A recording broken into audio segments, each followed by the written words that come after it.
झाली कॉमेडीची bullet train पकडून वाड्यावर या. तर आहे ना ती घरात ना येतानाच प्रेग्नेंट होऊन आली होती. तर मला सेटवर न्यूज कळली. आता ऑन सेट ही घटना घडल्यामुळे मी दिग्दर्शक म्हणून माझी काही जबाबदारी आहे का नाही? असं का? त्याच्यामुळे सगळं तर डबिंगचं बजेट होतं का नाही काय समजलं तर मी तिच्या डिलिव्हरीसाठी वापरला. असं का? हो. तरीच मी म्हणत होतो हा एकच माणूस सहा कॅरेक्टरचा आवाज कसा काय डब करून राहिला. कोल्हापूरच्या पैलवान बानकोटीच बोलतो, विदर्भाचा शेतकरी बानकोटीच बोलतो. बरं एक माणूस लंडनहून येतो आणि तो काय म्हणतो माहितीये का? काय समजले? बरं कोंबडा आणि कोकिड यांचे आवाज या माणसाने काढले. बरं दोघांचे आवाज एकच बरं का? काय काढलं माहितीये का? कुकूच कू असा आवाज काढला नाही दोघांचा. तसं नाही. माझं ॲज अ डिरेक्टर म्हणून माझं कसा माझा व्हर्सॅलिटी दाखवायची होती का नाही काय काय असं का दाखवायचं होतं? नाही हं. त्याचं असं म्हणणं आहे की ते 6 जण होते ना, हा. तर त्यांच्यामध्ये व्हरायटी हवी होती बोलण्यात. हा हा ते वेगळे वेगळे बोलणे अपेक्षित होतं असं त्यांचं म्हणणं असं आहे. बरं? ती व्हरायटी ती व्हरायटी हा. ती लोकांसाठी व्हरायटी. असं. मी व्हरायटी शब्दाचा अर्थ व्हरायटी मध्ये दाखवून टाकलेला आहे. काय समजलं? अरे तुझ्या व्हरायटीच्या नादात पिक्चर मधली माझी व्हरायटी दिसलीच नाही रे. काय त्याची? अन तू काय अवकातीचा माणूस आहे ना. ए? ते मला आहे ना बाजारातला फायटिंगचा सीन आहे हा, ना मग? तिथेच काढलं होतं. अरे काय केला हिन बघितलं तो fight? प्रोड्युसर काय म्हटला होता? काय? आपल्या मौल्यवान वस्तू लॉजवर ठेवा. हा. तर या माणसाने कॅमेरा बी लॉजवर ठेवून दिला. अरे काय लॉज आहे का रे तुला? अरे कळत कसं नाही? मला एक गोष्ट सांग. हो. तो एरिया केवढा डेंजर होता. जर लोकेशन होतं का नाही हा. तिथं चोऱ्या माऱ्या होता. बरं. त्याच्यामुळे मौल्यवान वस्तू तिथं नेऊन करायचा का म्हणून मी कॅमेरा लॉजवर ठेवला होता. बरं, मग आणि बाप. मोबाईल वर सगळा सीन शूट केला. क्रिएटिव्हिटी बघ ना त्याच्यातली. मोबाईल वर.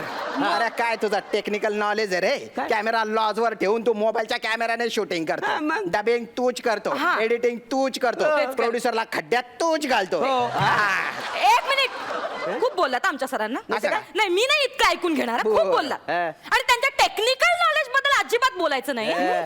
परवाचीच गोष्ट आहे. बरं. त्यांनी स्वतःच्या मोबाईल वरनं स्वतःच्या हाताने ऑनलाईन एका पिक्चरचं तिकीट बुक केलं. हा, मग मी केलं स्वतः. बापरे. मग टेक्निकल नॉलेज काय टेक्निकल नॉलेज रे तुझं. Thank you very much. थँक्यू. अरे तुमच्या सारख्या लोकांमुळे आहे हा. ना प्रोड्युसर मराठी पिक्चर काढतात पण नंतर पिक्चर सोडा पिक्चरचं तिकीट बी काढत नाहीत ते. हा, ना बो- बनाले हा सर बोला. हा आहे काय? Yes sir. हो ते माझ्या सोबतच आहेत. 1 मिनिट देते. प्रोड्युसर परवा आपण मीटिंग झाली. अच्छा ते बागायतदार. हा बोला. आलो सर. हाय. नाही काही नाही. बजेटचं ना त्या दिवशी मी तुम्हाला बोललो ना 3 करोड पर्यंत बजेट होऊन जाईल. 3 करोड. आणि काळजी करायची नाही. आपण काय माहितीये का आपण सैराटला सुद्धा मागे घालवू शकतो. हो, हो.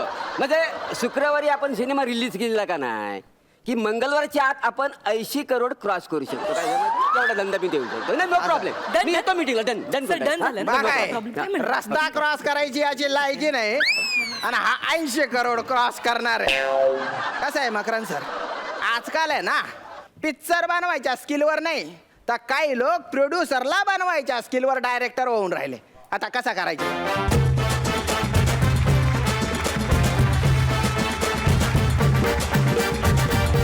मजा आली. काही प्रमाणात खरं चित्र तुम्ही मांडलं सध्या जे काही चालू आहे त्याच्याबद्दल. आपण जाणून घेऊया परीक्षकांचं काय मत आहे. मकरंद दादा. फार उत्तम उपरोधिक भाष्य आणि थोडंसं वस्तुस्थितीला धरून पण आहे. कारण आता सैराटच्या अपूर्व यशानंतर असं खूप पेव फुटेल आणि टेबलावरच रिकव्हरी दाखवली जाते निर्मात्याला. निर्माताही नवीन असतो. बऱ्याचदा एका दिग्दर्शकाने तर असं केलं होतं की प्रत्येक सीन झाला की टाळ्या वाजायच्या, प्रत्येक सीन झाला की टाळ्या वाजायच्या, शॉट झाला की टाळ्या वाजायच्या सेटवर. आणि प्रीमियरला कोणीच टाळ्या वाजवल्या नाहीत. मग निर्माता म्हणला कुठं गेला टाळ्या आता तुमच्या. तर हे पण घडलेलं आहेच आहे. त्यामुळे त्याच्यावर तुम्ही फार उपरोधिकपणे. आणि हे मराठीमध्ये घडतं. हिंदीमध्ये एखाद्या कलावंताचं असं म्हणजे श्यामचं जसं झालं या स्किटमध्ये तसं हिंदीमध्ये एका नटाला बोलवलं. 8 दिवसाचं काम पर डे वगैरे चांगला ठरला.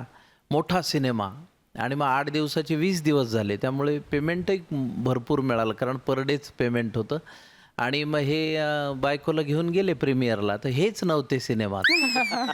तर तिकडे एडिटिंगला खूप वाव असतो आणि त्यामुळे खूप कापतात सीन्स. पण तुम्ही एकंदरीतच फार मिश्किलपणे ते मांडलं आणि ते बऱ्यापैकी खरं आहे, त्याबद्दल तुमचं विशेष अभिनंदन.